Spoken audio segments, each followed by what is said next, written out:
আচ্ছা, আমরা এখানে আসছি আসলে ববি হাসান ভাইয়ের পক্ষ থেকে লিফলেট বিতরণ করার জন্য আসছি, আর আপনাদেরও একটু বলতে আসছি যে আপনারা সবাই ধানের শীষে ভোট দেবেন ইনশাল্লাহ। আর ববি হাসান ভাই হয়তো সময়ের কারণে এদিকে আসতে পারে নাই, মেইন রোডে হয়তো আসছে, আপনারা দেখছেন, ঠিক আছে।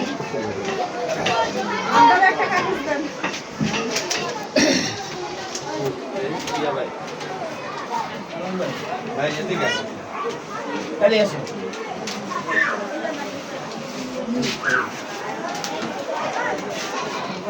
আমরা এখন বলেন আপনাদের কি আসলে ববি হাসান ভাই নির্বাচিত হলে কি চাও আপনাদের একটু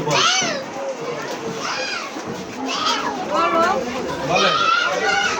মানে মহিলাদের সবসময় অগ্রগতি থাকতে হবে, মেয়ে বিচার পাইতে হবে। আমরা একটা সমস্যা তো করলাম, আমরা হয়তো আপনাদের কাছে গেলাম, অবহেলা করবেন, আমাদের জন্য মহিলাদের জন্য চলনের চেষ্টা করতে হবে। আমরা কোন করলাম, আমরা একটা সমস্যা করলাম, আমরা গেলাম, আমাদের রাস্তাটা ভালো না, আমাদের গ্যাস নাই, আমাদের স্কুল বাচ্চারা যেতে পারে না, বর্ষাকালে পানি উঠে, অনেক পানি উঠে বসে থাকা থেকে এগুলো সমস্যা করতে হবে।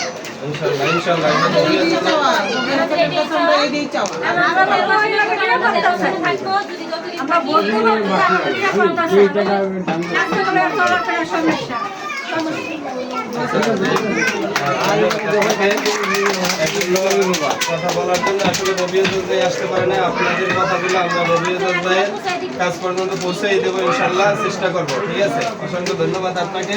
এই আপনারা কিছু বলতে চাইছেন, একটু বলেন। ইনশাল্লাহ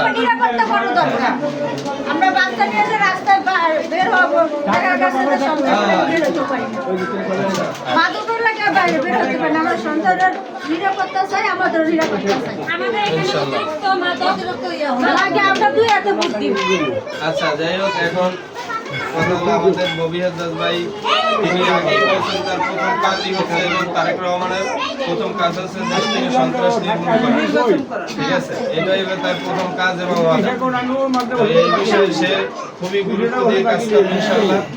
আর আমাদের এখন তো আসলে অনেকেই আছে যে বিএনপির উপরে দোষ চাপায়, আর বিএনপি কি এখন সরকারে আছে?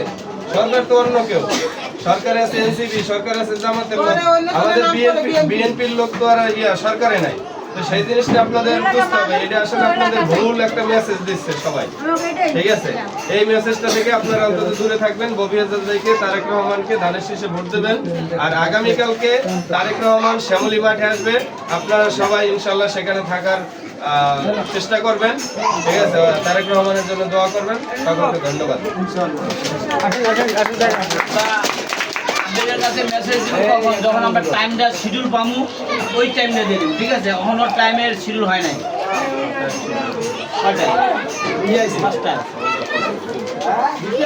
আপু, ঠিক আছে, আপনারা তাহলে একটু